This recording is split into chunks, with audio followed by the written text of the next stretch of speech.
Can you tell me when that pops up on Facebook? Hello, good afternoon. I hope everybody's well.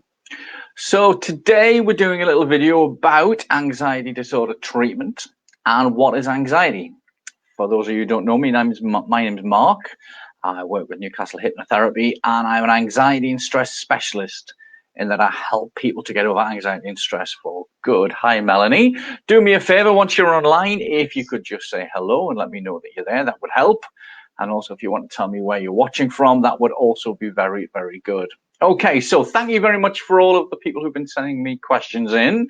We meant to do this about a week ago, but had a huge technical problem with Facebook not doing as it's supposed to do. So we'll start to do it again today, and we should follow these day after day with lots more questions, so keep them coming in. So first question is, what exactly is anxiety? Lots of people ask me that question, and most people get it wrong. Most people believe that anxiety just descends from somewhere, that it just appears, that it can be a drug deficiency, that it can be a nutritional deficiency, and all of those questions really are wrong. All of those answers are wrong. Anxiety is a behavior. You have to do anxiety to have anxiety is a nice way that I've had it put to me today. So say that again. You have to do anxiety to have anxiety. So this means we have to do something mentally. It's a behavior, it's a pattern, it's a program, depending on how you want to explain it. But very, very simply, you have to do something in order to have anxiety. So some people don't like that. They think it just appears, it's triggered from somewhere else, but it's actually something that we're doing in our mind to give us all those symptoms. So to give you some idea, some people, to get anxiety, tense their muscles. Now, I know that when I used to get stressed, I used to tense my muscles at night and I'd end up with terrible jaw ache. Bruxism, as some people call it. So that's one way of doing it. The other way is that we can be imagining things in our mind.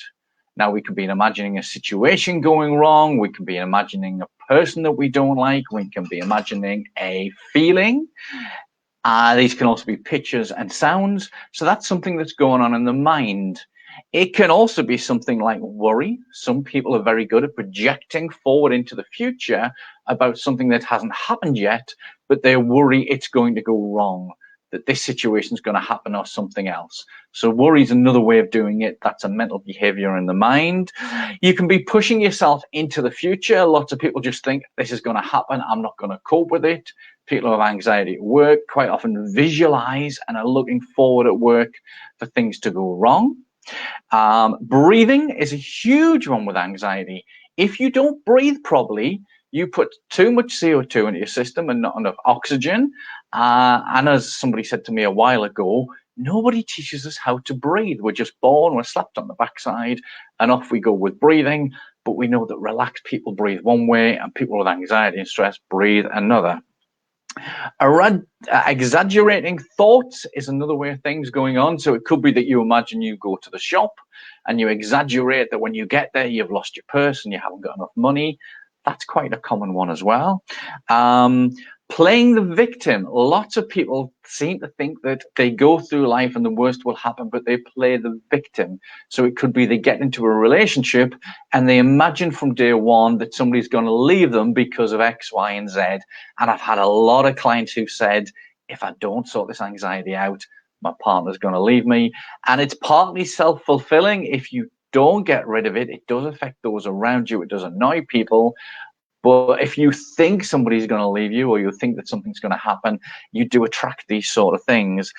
And finally, one of the things I find, especially with a lot of the professionals that I deal with, is that people are doing too much. They expect to do way too much in life.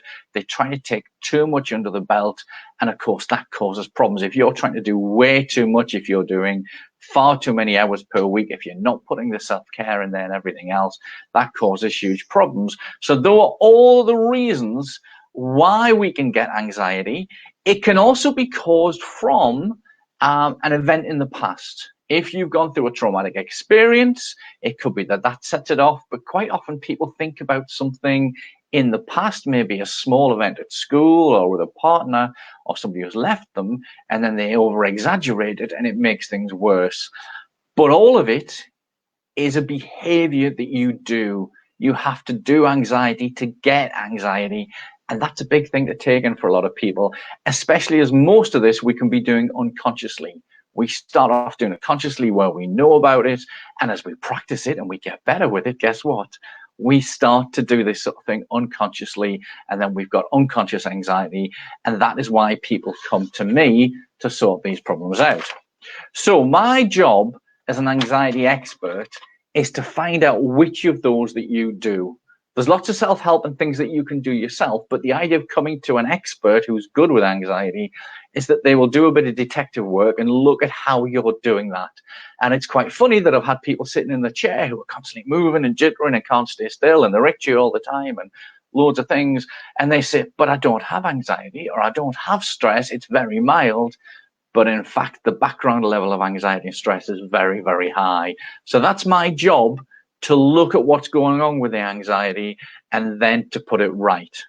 So the first thing that I do always is just to look through and figure out what the anxiety is doing, how it presents itself, what you're doing to have anxiety. And that's the first step of it. The second step is I teach you how to stop that. You can be doing it all the time. You're totally unconscious with it. But I have to teach you how to stop it and do something different. And that is very, very easy to do, but we have to interrupt the old pattern. And some people who've got some strong beliefs and values in their minds, especially a lot of guys, I find they like to have those rules and they don't want to break them. But it is about, we have to make some changes if you want this anxiety to stop and for you to feel better. The third step, and this is the big one, we have to look at not just the anxiety, we have to look at the whole lifestyle. If there's something you're doing in life, if there's somebody in your life, if it's your diet, if it's the lack of exercise, if it's your environment, if it's, you know, the trauma from the past that's constantly coming in, we have to look at this and change it in life. If you've got severe anxiety problems and you've also got stress problems, which people aren't aware of, then we have to sort that. And that's quite interesting, as a lot of people say, oh no, I don't have stress, or I don't have this and I don't have that. But when we look at it, we have to look at it and we have to take it down. And it's just making you aware of what's going on. And this is why we look at all the factors. Diet is a major one these days. And this is why some people struggle to change it first, because they don't want to change the things. But if you're drinking too much, you're smoking too much, or other things are causing these, this is why we need to sort them out. And again, if there's food problems with intolerances, allergies, all these sort of things, this is very, very important. The next step, step number 4, is we start to make positive changes in life. And again, sometimes there's a bit of resistance, and this is where I come in and coach you and help you to do it. But we look at things like positive mental training, so that you go out there and you start looking for the positives in life and replace that problem that we had in the past of constantly looking for the negatives. If you're constantly worrying about something in the future, that's a positive scale. I can teach you how to turn that around and start looking for something really good. So we just swap one skill for the other. The next step, step number 5, is we teach people how to get amazing at relaxation. Now, this is one of the things I find is hard for an awful lot of people, is that they don't know how to relax. They don't know how to breathe properly. And we have to teach people to do this. And of course, because it's new and something different, if we're struggling with strong anxiety, it is important that we spend the time daily and repeat it again and again to get into that state of relaxation. And it's not always instant. Sometimes it takes 3 or 4 days or 3 or 4 weeks, but it's important to know how to relax properly and to be aware of how you relax. And that's a big thing for people. And this is what we do as part of the program. And then step number 6 is we need to find a purpose in life.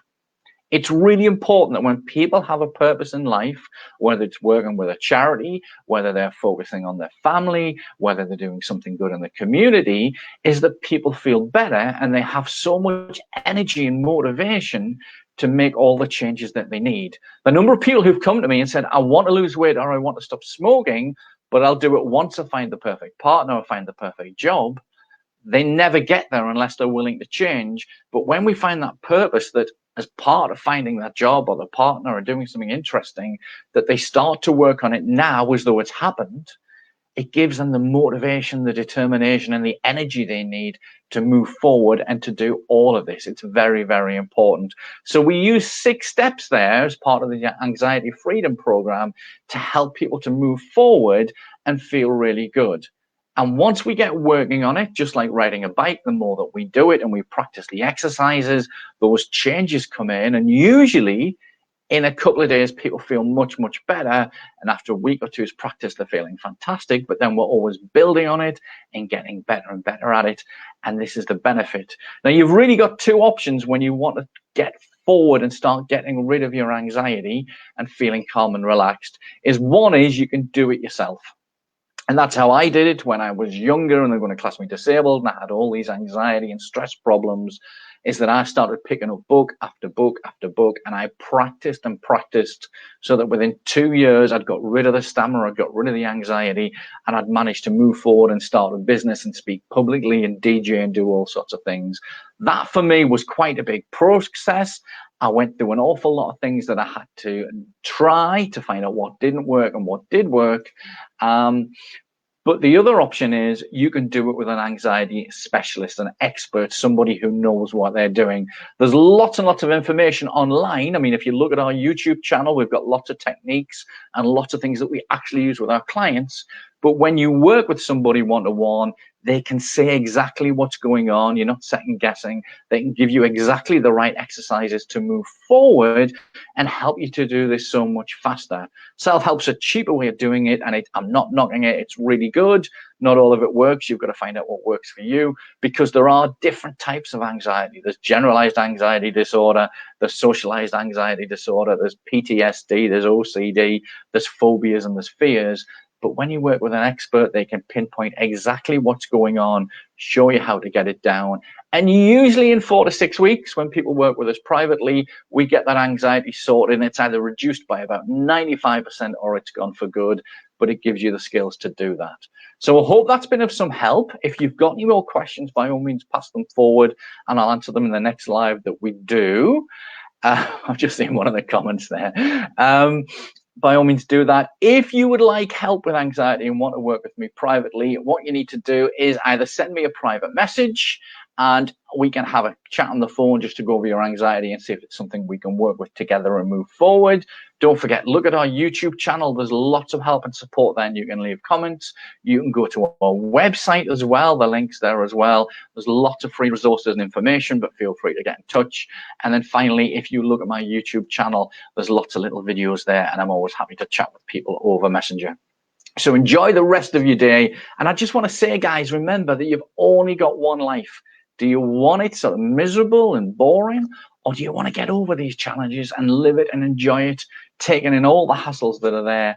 It's a journey at the end of the day. You might as well enjoy it. Enjoy the rest of your day. We'll see you again soon. Take care.